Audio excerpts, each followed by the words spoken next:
नमस्कार दोस्तों, मेरा नाम है डॉक्टर भव्यदीप भाटिया और आज हम ये समझने जा रहे हैं कि डिप्रेशन यदि हमारी लाइफ में होता है तो क्या कारण है उसके।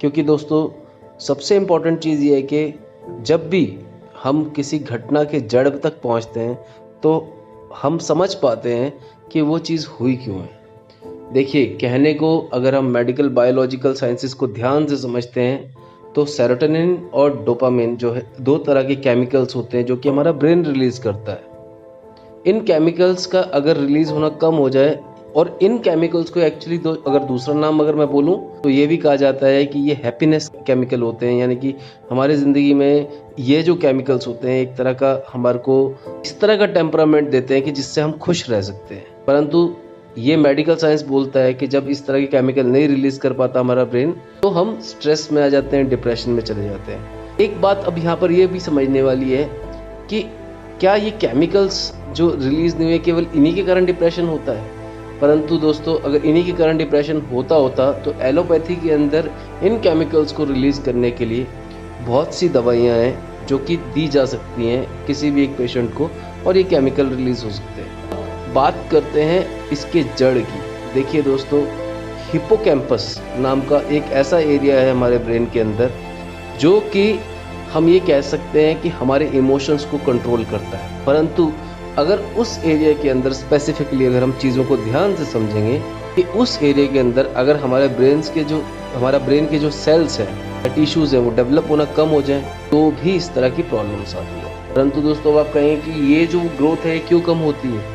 अक्सर ये जो ग्रोथ है वो इसलिए कम होती है क्योंकि खासकर जो लोग सेंसिटिव होते हैं उनके केस में इस तरह का जो प्रॉब्लम आता है वो इसलिए आता है कि वो स्ट्रेस में आने के कारण उनका जो ब्रेन है वहाँ पर वो सेल्स और टिश्यूज डेवलप नहीं हो पाते हैं और वो लोग डिप्रेशन में लेटर और सूनर लैंड करते हैं। परंतु दोस्तों अब इस यहाँ तक बात खत्म नहीं हुई है, हम थोड़ा सा चीज़ों को और आगे गहरे में समझते हैं। न्यूरोजेनेसिस यानी कि हमारे जो जीन्स होते हैं। देखिए, जीन्स से मेरा मतलब यहाँ पर ये है कि जब हम पैदा हुए तो हमारे अंदर दो लोगों के जीन्स होते हैं, एक हमारे माता के, एक हमारे पिताजी के। परंतु इन जीन्स का जो साइज होता है वो लंबा या फिर अक्सर छोटा होता है। तो दोस्तों ये एक अपने आप में इम्बैलेंस माना जाता है। और इसमें एक इक्वेशन और भी आती है दोस्तों कि हमारे जो जीन्स हैं उनका जो साइज अगर दोनों का छोटा हो तो भी ये माना जाता है कि ऐसे व्यक्ति जो होते हैं उनकी भी टेंडेंसी होती है कि वो भी बहुत जल्दी डिप्रेशन में लैंड कर जाते हैं। पहली बात इम्बैलेंस, दूसरा जीन्स, दोनों जीन्स का छोटा होना, माता के जीन्स भी और पिता के द्वारा जो जीन्स हैं उनके भी साइज का छोटा होना। परंतु दोस्तों अगर यहाँ पर एक सिचुएशन और आती है कि यदि माता के जीन्स भी लॉन्ग है साइज में और पिता के जीन्स भी लॉन्ग है तो उस केस में भी ऐसा देखा गया है कि ये जो लोग होते हैं ये स्पेसिफिकली इस तरह के लोग होते हैं जो कि डिप्रेशन को एक स्माइल के साथ हैंडल कर जाते हैं और बहुत तेजी से लाइफ में मूव ऑन, जिसे कहते हैं मूव ऑन करते हैं। यानी कि पिछली घटनाओं को छोड़ते जाते हैं और लाइफ को पॉजिटिवली आगे देखते हुए बढ़ते हैं। परंतु दोस्तों अब आप कहेंगे कि अगर ऐसा हमारे साथ नहीं है तो हम क्या करें, आखिरकार सॉल्यूशन क्या है। ये तो देखिए हमने प्रॉब्लम को डायग्नोस किया पहले, ये सारा जो था ये प्रॉब्लम वाला पार्ट था। परंतु दोस्तों अल्टीमेटली अगर मैं सॉल्यूशन की बात करूंगा, अब आप कहेंगे यहाँ पे सॉल्यूशन के तौर पे कुछ चीज़ें इंपॉर्टेंट आती हैं हमारे सामने।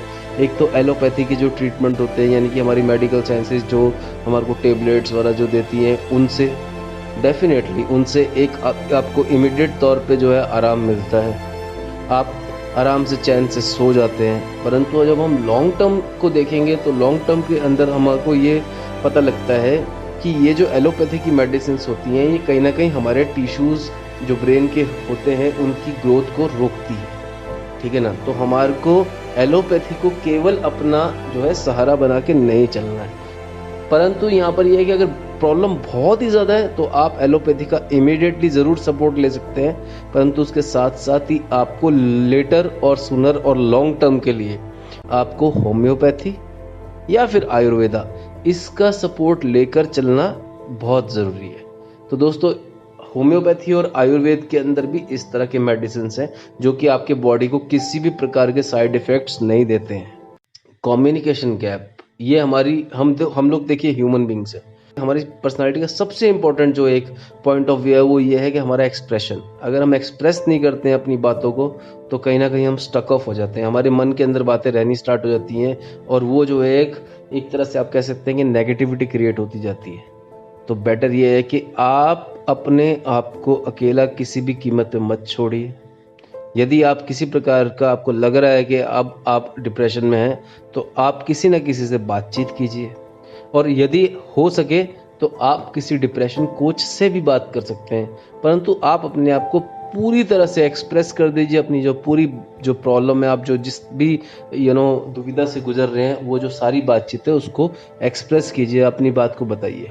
मगर अलगाव या अकेले में रहना या डिप्रेशन में खुद को अलग थलग कर देना, ये कभी भी डिप्रेशन का सोल्यूशन नहीं है। और आज मैं इस वीडियो को यहीं पे विराम देता हूं दोस्तों, परंतु मुझे ऐसा लगता है कि अभी भी आपके डाउट्स क्लियर नहीं होंगे। यदि आपको डाउट्स हैं तो आप मुझसे बात कीजिए और मुझे बताइए कि आपके कमेंट्स में कि आपको क्या डाउट्स हैं। मैं आपको साथ के साथ क्लियर करूंगा सारे के सारे डाउट्स। परंतु दोस्तों, मैं फिर से आपको बोल रहा हूँ, बात करना, बातचीत को समझाना अपनी कि मैं ये इस तरह से इस प्रॉब्लम से गुजर रहा हूँ, वो हमेशा बेहतर रहता है और वो एक नेचुरल तरीका भी है एक पर्सनैलिटी का। और आपका अगर बात करने से अगर सॉल्यूशन निकलता है तो उसमें दिक्कत भी क्या है। तो दोस्तों, इस चीज़ को फॉलो कीजिए और इस चीज़ को प्रैक्टिस में लाइए, क्योंकि जनरली लोग जो हैं डिप्रेशन से केवल इस कारण से बाहर नहीं आ पाते कि वो बात ही नहीं करना चाहते। तो बात करना सबसे इम्पोर्टेंट फैक्टर है। बाकी मैंने होम्योपैथी, आयुर्वेदी आपको बताया, एलोपैथी भी आपको समझाइए बातें। इन बातों को भी ध्यान से समझिए और हो सके जितना जल्दी हो सके डिप्रेशन से बाहर आइए। बहुत बहुत धन्यवाद दोस्तों, इस वीडियो को यहीं विराम देता हूँ। Thank you very much.